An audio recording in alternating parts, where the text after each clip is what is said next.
Hello बच्चों, चलिए प्रश्न पढ़ते हैं। तो प्रश्न में दिया गया है किसके द्वारा वसा का इमल्सिफिकेशन होता है। तो हमारे पास यहाँ विकल्प दिए गए हैं यकृत एंजाइम, शुद्धांत्र के एंजाइम, पित्त लवण या फिर पित्त वर्णक। तो इस प्रश्न का जो मुख्य अवधारणा है उसके बारे में हम जान लेते हैं। तो मुख्य अवधारणा हम यहाँ समझेंगे। यह प्रश्न जो है यह वसा के पायसीकरण से संबंधित है। तो यहाँ लिखेंगे वसा का पायसीकरण, वसा का पायसीकरण या फिर अंग्रेजी में पायसीकरण को इमल्सिफिकेशन भी कहा जाता है। तो यहाँ लिख लेते हैं इमल्सिफिकेशन जो है इसे अंग्रेजी में कहा जाता है।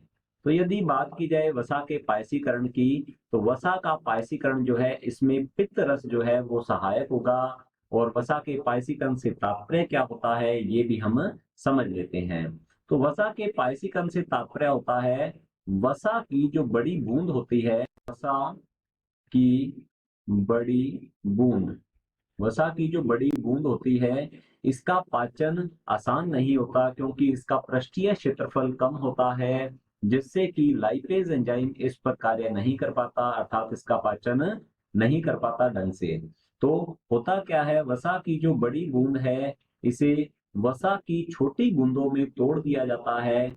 वसा की छोटी बूंद जो है, छोटी छोटी बूंद जो है, बूंदकों में, छोटी छोटी बूंदकों में, छोटी छोटी बूंदकों में तोड़ दिया जाता है। इसे ही वसा का पायसीकरण कहते हैं।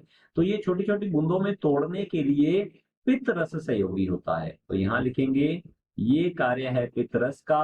और पित्त रस में पाए जाते हैं लेसिथिन, लेसिथिन जो कि एक फोस्फोलिपिड है। यह वसा की बड़ी बूंद का जो पृष्ठ तनाव होता है उसे यह कम करता है, जिससे कि यह छोटी छोटी बूंदों में परिवर्तित हो जाती है। और पित्त रस का ही दूसरा भाग होता है, घटक होता है पित्त लवण। पित्त लवण जो है इन छोटी छोटी बूंदों को चारों ओर से घेर लेता है, मिसेल का निर्माण करता है, जिससे कि ये छोटी छोटी बूंदे जो हैं बूंद के, ये वापस से जुड़ नहीं पाती, संलयित नहीं हो पाती। और वसा की छोटी बूंदों पर लाइपेज एंजाइम जो है ये अपना क्रिया करता है और इनका पाचन कर देता है।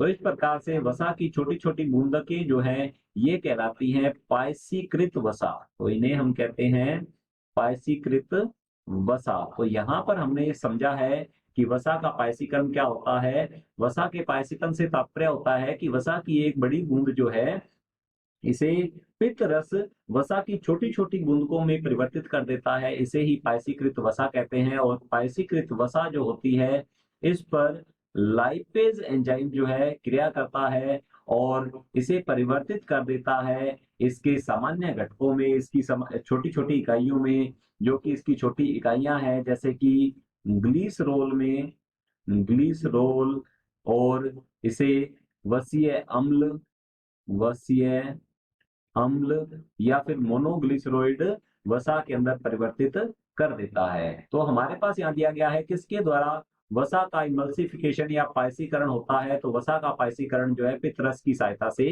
किया जाता है। तो हमारे पास ए दिया गया है विकल्प यकृत एंजाइम। तो यकृत द्वारा किसी प्रकार का कोई एंजाइम जो है, पाचक एंजाइम का स्राव नहीं होता है। तो हमारा पहला विकल्प गलत होगा।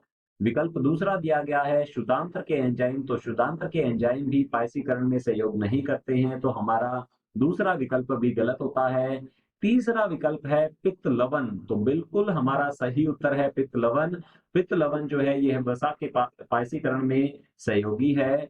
और हमारे पास विकल्प डी दिया गया है पित्त वर्णक। और पित्त वर्णक जो है यह अपशिष्ट पदार्थ होते हैं, यह हीमोग्लोबिन के टूटने के कारण बनते हैं। तो हमारा जो डी विकल्प दिया गया है ये भी गलत है। हमारा विकल्प सी बिल्कुल सही उत्तर है। आशा करता हूं आपको समझ में आया होगा। धन्यवाद।